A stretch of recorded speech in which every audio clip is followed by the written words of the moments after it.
ঝিল তার মাকে বলছে আমার যদি টাকার দরকার হয় আমি নিজে রোজগার করে নেব। তখন ও কান্নাকাটি করলে পাশ থেকে একটা মেয়ে বলছে, ঝিল তোর যদি কষ্টই না হয় তুই কাঁদছিস কেন? ঝিল তখন বলছে, কষ্ট নয় রে, অপমান। আমাকে শুধুমাত্র সহানুভূতি পাওয়ার জন্য অপারেশন করার সময় আমাকে বলল আই লাভ ইউ। ঝিল বলছে, আমি জানি চৈতি ম্যামকেই উনি ভালোবাসেন, চৈতি ম্যামকে ভালোই না বাসলে ধারে কাছে তো ঘেঁষতেই দিতেন না। ঝিলের মা বলছে, তোকে হেঁটে যেতে হবে না হসপিটালে, রিক্সা ডাকবো, রিক্সা করে যাবি। ঝিল বলছে, সামান্য ঝড় হলে এরকম ভেঙে যেতে নেই।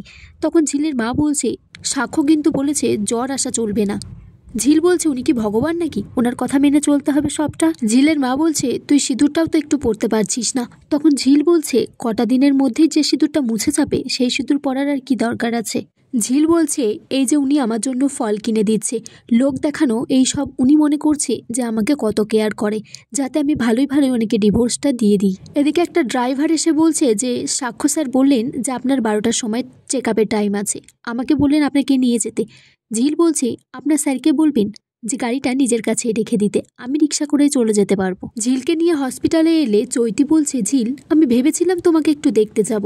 ঝিল বলছে, না না, আপনি বস্তিতে একদম পা রাখবেন না, ওখানে প্রচণ্ড না দুর্গন্ধ আছে, যেটা আপনার সহ্য হবে না। চৈতি বলছে যে চিকিৎসা করার জন্য ডক্টরদের তো সব জায়গায় যেতে হয়, ওই রকম জায়গায় তো যেতেই হয়। তখন বলছে, সাক্ষ্য তো গেছিল। পাশ থেকে বলছে, ঝিল তো ওনার স্ত্রী হন, তাই হয়তো গিয়েছিল। চৈতি তখন বলছে, সাক্ষ্য কিন্তু এই কারণের জন্যই তোমাদের এত সহায়তা করেছে, এত সাহায্য করেছে, যাতে তুমি নতুন করে কোনো ঝামেলা সৃষ্টি না করো, তোমার পরিবারও যেন কোনো ঝামেলা সৃষ্টি না করে, ভালোই ডিভোর্সটা দিয়ে দাও।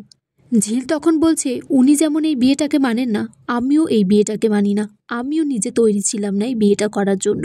উনি যেদিন আমার হাতে ডিভোর্সের কাগজটা নিয়ে এসে দেবেন আমি সই করে দেব। চৈতি বলছে, ঝিল তোমাকে তো ওই বাড়ির লোকজন অনেক টাকাও অফার করেছে, তুমি চাইলে আমিও লাখখানিক টাকা দিয়ে দেবো, আর তুমি চাইলে এখনই দিতে পারি, আমি ডিভোর্সের কাগজটা রেডি করে রেখেছি, তুমি শুধু সইটা করে দাও। চৈতি বলছে যে চারিপাশে লোকজন রয়েছে, আর সিন ক্রিয়েট করতে চাই না, তুমি বরঞ্চ সাক্ষ্যকে দিয়ে আজকেই সাইনটা করিয়ে নাও, আমি সাইনটা না করলে আমরা না আমাদের বিয়ের ডেটটাও ফিক্স করতে পারছি না।